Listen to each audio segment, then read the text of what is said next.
Ambassador Mike Hameri hogganoota adda bilisummaa Oromootii fi Koongireesii Federaalaa Oromoo waliin mari'atanii jiru.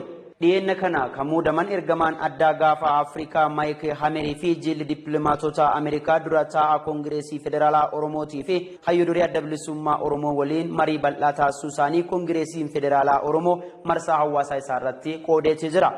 Profeesar Mararaa Guddinaatii fi Jaal Daawudii Ibsaan waamicha imbaasiin Ameerikaa Finfinneetti argamu godheeni jila dippiloomaatota Ambassador Mike Hameriin durfamuu fi qaamolee garaagaraa waliin magaalaa Finfinnee hoteela Hayaati Riijensii keessatti mari'atuu isaanii addeessanii jiru.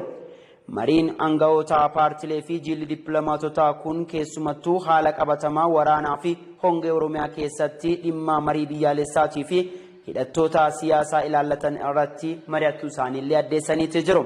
Dhiibbaa seeraan alaa paartilee lamaan kana irratti paartiin aangoo mootummaa qabatee jiru gaggeeffamaa jiruu fi dirreen siyaasaa diimokiraasii biyyattii keessatti dhiphachaa dhufuu isaatiin waraana gaggeeffamaa jiruun uummanni akka malee hubamaa jiraatullee addeeffamee jira. Wallabdee siyaasaa humna waraanaatiin furuu fi adeemsi deemame bu'uura rakkoo waraanaa biyyattii fi goolaa jiru akka ta'ee fi kana keessaa ba'uu kan danda'amu ammoo marii biyyaalessaa hunda hammataa ta'ee fi qaama walabaa ta'een gaggeeffamu qofa akka ta'es aangawoonni kunniin marii isaanii keessatti addeessanii jiru. Haalduree tokko malee hidhamtoonni siyaasaa akka hiikaman lollillee akka dhaabbatus gaafatanii jiru. Dippiloomaatonni Ameerikaa gama isaaniitiin nagaa gaafa Afrikaa biyya Itoophiyaa ta'e keessatti addatti immoo naannoo Oromiyaa keessatti mirkaneessuu fi gaheen paartilee lamaanii kun isa olaanaa ta'ullee itti himanii jiru.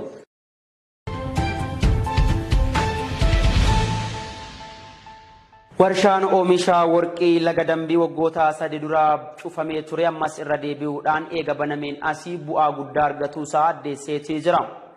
Faalama naannootii fi fayyaa uummata irraan dhiibbaa geessaa jedhamuudhaan mormii uummataa waggaa 3 fi cufamee kan ture warshaan oomisha warqii Midirook laga dambii eega deebi'ee banameen as waggaa tokko keessatti doolaara Ameerikaa miiliyoona 133 argachuusaa addeesseetii jira.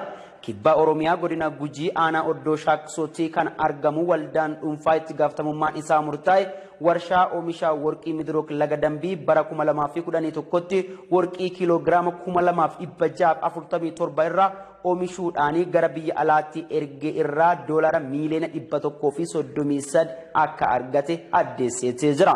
Waggaa 4 dura bara 2010tti naannoon kun fayyaa jiraatota irratti miidhaa guddaa geesseera jedhamuudhaan heeyyamni isaa akka haqamu taasifamee ture.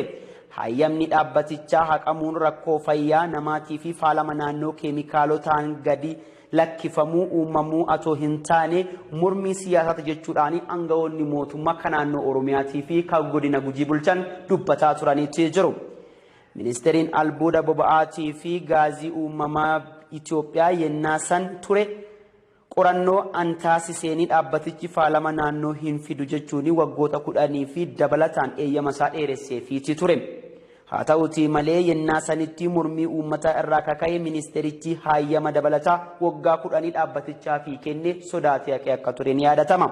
Sababa cufamuu dhaabbatichaatiin ammoo Itoophiyaan waggaa waggaatti doolaara Ameerikaa miiliyoona 200 dhabaa akka turtes addeeffameetii jira.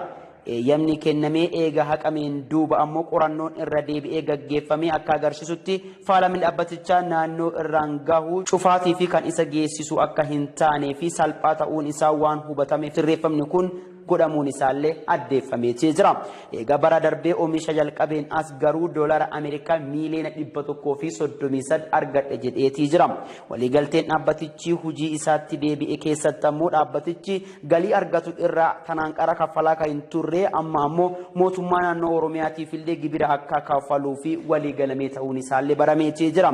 Haa ta'uutii malee maddeen dhaabbatichaa Midirook keessatti hojjetan bal'ina waliigaltee kanaa irratti yaada kennuurraa duubatti jedhan jechuun raadiyoon Waazemaa gabaasaa gaafa adoolessa 28 qabatee bahe.